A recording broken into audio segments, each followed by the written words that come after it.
Welcome into AZ Audibles. I'm Haley Stasiak alongside Eric Sorensen and Jordan Ham. On the coaching front, Rich Welbrock has hired most of his staff at Basha. Eric, you spoke to him recently. What are the details? Well, first, I should start by saying Welbrock is still making the commute from the far West Valley to the far East Valley, so he's had plenty of time to get his staff in place. And yes, he's hired his offensive coordinator. It's Mike Brown, who comes over from Red Mountain. His defensive coordinator is Anthony Paterno, formerly at Millennium, and those two actually coached on the same staff at Glendale Community College back in the day. One of the things I'm really interested in seeing as the spring and the season comes closer and we get into football again is how Welbrock, once the king of the far West Valley when it comes to coaches, is now thrown in the fire of the East Valley with, I don't want to say legends, but extremely successful coaches. Sean Aguano at Chandler, Steve Bellis at Hamilton, Scooter Molander at Brophy, even Preston Jones last year won 11 games at Perry. That's definitely a program on the rise as well. Welbrock's going to have some good players to work with. You have Colin Collins, the quarterback. He filled in for Ryan Kelly when Kelly was injured this past season, actually led them to a win over Desert Mountain.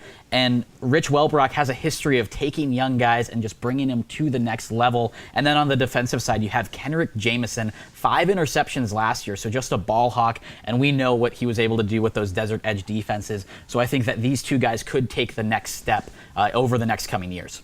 Now, Welbrock's replacement is someone who's very familiar with the Scorpions. He turned the program around at North Canyon. Jordan, what do you have on that? Yeah, Jose Lucero. He spent a long time at Desert Edge, went to North Canyon, really was able to take them to the next level. You saw Austin Jackson, who was already the top player in the state. He just improved vastly, and that's because Lucero's background is the offensive line. So he gets to reunite with Max Wilhite, with Tyson Jones, and then some playmakers on the defense. You have Nasir Sims and Milton Rogers, and then you have one of the more underrated running backs in the entire state in Rocky Perez. So Lucero knows how things kind of went with Desert Edge over the past few years. I feel like it's going to be a really seamless transition, and they should continue to be one of the powers on the west side.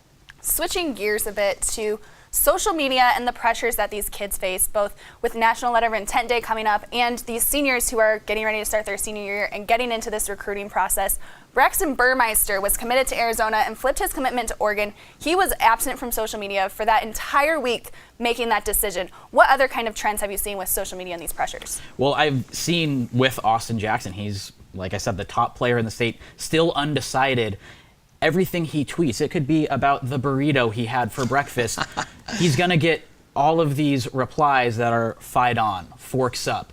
You know, he's surrounded by it. And that's really kind of the thing that I don't know if a lot of people realize, kind of the undertaking that the recruiting process is. This is a full-time job for these kids, not only making sure they're in shape, making sure that they're talking to the coaches, getting the information they need to make an educated decision, but now you have all these fans who think they're supporting, but really I'm sure it's just causes such a cluttered mind and things like that. So it's really a lot to take on for a teenager. And not only the dangers of social media, but also you see kids that commit early, like Brandon Ruiz did to Bama way back in March. And then as the process moves through, they go on their official visits, they get wined and dined, they get taken care of, they get put on the Jumbotrons. And that's a lot of pressure because all of a sudden you think you have your decision made and you have all these people in your ears. And really, Jordan, Haley, they're on sort of a timeline. I mean, they're on deadline. They need to make a decision in the coming weeks. And that would be a lot of pressure for us as adults to make. I can't imagine what it would be like for a teenager that's trying to figure out where they want to go to school next. National Letter of Intent Day is coming up in February. We'll have more details on that as it comes along.